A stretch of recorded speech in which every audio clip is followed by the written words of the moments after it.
नमस्कार। इस शख्स को पहचानते हो?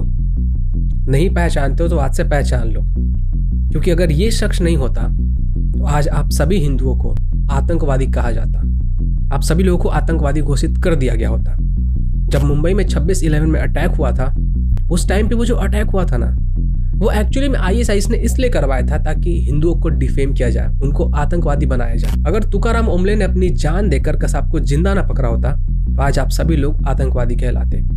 कसाब को इन्होंने जिंदा पकड़ा, तब जाके कसाब ने यह बताया कि हम लोगों को हिंदू बनाकर भेजा गया था। कसाब के पास से हिंदू ID कार्ड मिला था और उसका नाम था दिनेश चौधरी, और बाकी जितने भी आतंकवादी थे ना, उन सबको हिंदू बनाकर भेजा गया था।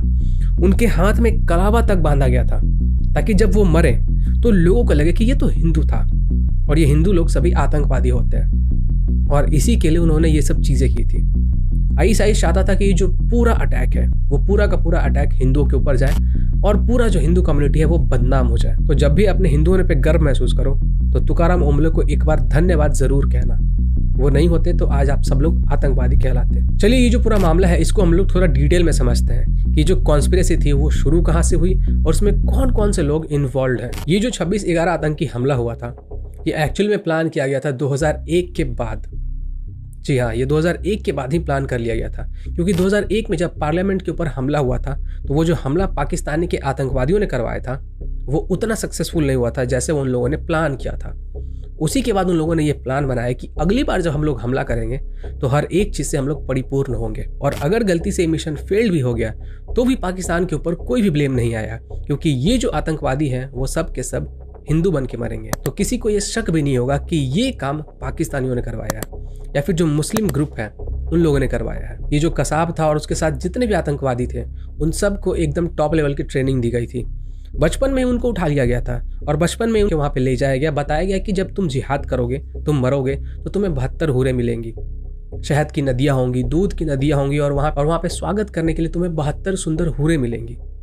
वहां पे तुम्हें अल्लाह जन्नत में पहुंचाएगा। लेकिन उनको ये नहीं मालूम था कि इंडियन आर्मी और तुकाराम ओम्बले जैसे और भी कई अधिकारी वहां पे वेट कर रहे हैं इनको 72 हूरों के पास भेजने के लिए। ये जितने भी आतंकवादी थे वो समुद्र के रास्ते से मुंबई में एंटर करते हैं और वहां से ये लोग आतंक मचाना शुरू करते हैं, हर जगह फायरिंग करते हैं। इन लोगों ने अपने हाथों में कलावा बांधा हुआ था ताकि अगर गलती से किसी CCTV में आ भी जाए और उसके बाद अगर मार दिए गए, कुछ भी ID कार्ड नहीं मिलता है, तो भी कम से कम लोगों को ये समझ में आ जाएगा कि ये सब के सब लोग हिंदू थे, और लास्ट में फिर से ब्लेम हिंदुओं के ऊपर आएगा। लेकिन ये जो हिंदुओं के ऊपर ब्लेम डालने का काम था वो सिर्फ और सिर्फ हिंदुओं को ब्लेम करने के लिए नहीं था, ना ही सिर्फ हिंदुओं को आतंकवादी बनाने के लिए था। ये जो ब्लेम आने वाला था वो ब्लेम आने वाला था RSS के ऊपर और नरेंद्र मोदी के ऊपर, क्योंकि गुजरात के अंदर जो हिंदुओं से भरी हुई ट्रेन के S6 बोगी को जलाया गया था उसका बदला तो किसने लिया था आपको मालूम ही होगा। और RSS किस तरीके से हिंदुओं को इंडिया में प्रोटेक्ट करती है ये आप भी जानते होंगे।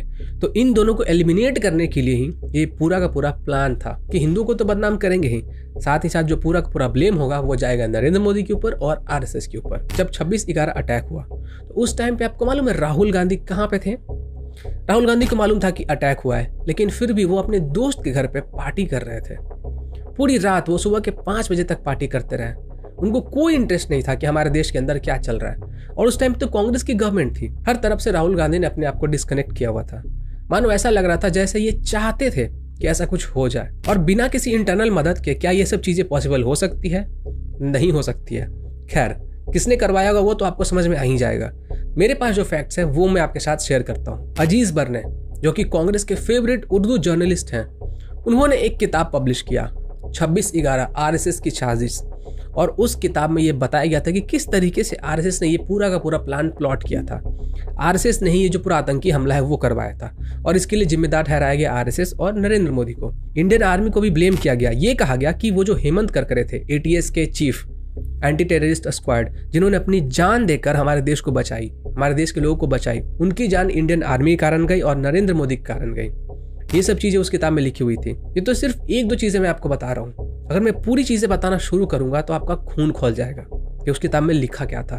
और उस किताब को इनॉग्रेट करने आए थे दिग्विजय सिंह, कांग्रेस के चीफ, एक बार नहीं 2-2 बार, एक बार मुंबई में और एक बार दिल्ली में। और ये जो अजीज बरने हैं ये मनमोहन सिंह की बहुत करीबी है, बहुत करीबी। मनमोहन सिंह ने तो इनको अवार्ड भी दिलवाया है। और ये जो महेश भट्ट है, ये टकला, ये भी बहुत बड़ी बड़ी बातें कर रहा था, जबकि इसका खुद का बेटा राहुल भट्ट उसका कनेक्शन था डेविड हेडली से। और ये जो डेविड हेडली है ये की सस्पेक्ट था 26/11 अटैक का। बाद में इसको CIA ने पकड़ लिया था, जिसके बाद ये पता चला कि डेविड हेडली और राहुल भट्ट एक दूसरे से मिला करते थे। 8-10 बार वो लोग मिल चुके थे और राहुल भट्ट को कहीं ना कहीं ये आइडिया था कि 26/11 अटैक होने वाला है। जो डेविड हेडली है उसने राहुल भट्ट को पहले ही बता दिया था कि तुम इस तारीख को मुंबई के उस एरिया में मत जाना। राहुल भट्ट को पहले से ही मालूम था। उसका बाप महेश भट्ट आए दिन मोदी को गालियां देता है, आए दिन RSS को गालियां देता है। आपको मालूम है जब कांग्रेस के गवर्नमेंट को इंडियन एयरफोर्स ने स्ट्राइक के लिए कहा, जब अटैक हुआ था 26/11, उसके बाद कहा कि हम लोग एयर स्ट्राइक करेंगे, इंडियन एयरफोर्स ने कहा, कांग्रेस गवर्नमेंट ने मना कर दिया। अटैक के बाद राहुल गांधी पूरी रात पार्टी कर रहे होते हैं, कोई एक्शन नहीं लिया जाता है। और जब इंडियन एयरफोर्स खुद से एक्शन लेने के लिए आपको रिक्वेस्ट करती है तो आप मना कर देते हो। अगर आप पाकिस्तान और चाइना को एक साथ मिला भी दोगे तो भी उतना डेंजरस नहीं होगा जितना डेंजरस कांग्रेस इस देश के लिए है। जो ये लोग इतने सालों से करते आ रहे हैं, ये हमारे देश के लिए सबसे बड़ा खतरा है। क्योंकि बाहर के एनिमीज को हम पहचानते हैं, हमको मालूम है कि वो हमारा दुश्मन है, लेकिन अंदर के जो दुश्मन है ना, वही मेन है। घर का भेदी लंका ढाए। नेक्स्ट टाइम अगर कांग्रेस को वोट किया तो सोच लेना कि अपनी कब्र खुद खोद रहे हो। पाकिस्तानी आतंकवादी संगठनों को अपने आतंकवादियों को हिंदू बना के भेजना, और इंडिया में जब अटैक हो जाता है उसके बाद इस तरीके के बुक्स को पब्लिश करना कि RSS की ये साजिश थी, हिंदू टेरर, ये बुक्स पब्लिश करना। और कांग्रेस आराम से उसको इनॉग्रेट करवाती है, उसको पुश करती है कि ये जो किताब है वो लोगों तक पहुंचे। कौन लोग जिम्मेवार है? किन लोगों ने हेल्प की होगी? और इतने लोगों की जो जान गई उसके लिए कौन जिम्मेवार था?